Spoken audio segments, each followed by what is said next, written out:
ગ્રહો તમને આપ્યા છે આપણે એક્ટિવિટી કરવાની છે. એક્ટિવિટી સાથે ખગોળશાસ્ત્રને આત્મસાત કરવા માટે એક સરસ મજાની એક સૃજનાત્મક પ્રવૃત્તિ. જુદા જુદા ગ્રહો, નક્ષત્રો, એની કાર્ય શક્તિ શું છે,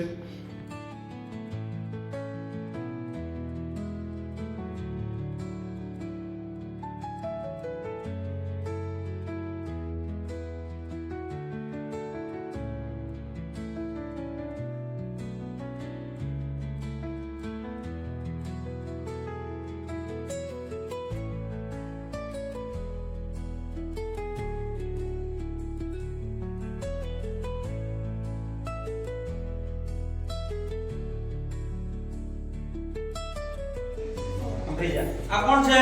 સૂર્ય. આના વગર જીવન શક્ય નથી. બરાબર ને? તો આપણે આખું અહીંયા સૌર મંડળ સૂર્યનો પરિવાર બનાવવાનો છે. આ કોણ? આ શું છે?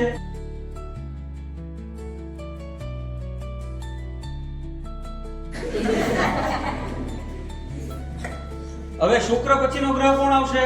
પૃથ્વી. હાલો પૃથ્વી.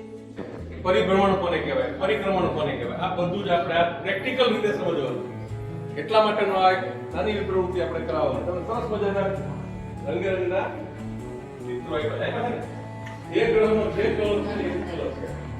તો એક મારો પ્રશ્ન છે, સૌથી રૂપાળો ગ્રહ કયો? શું કામ?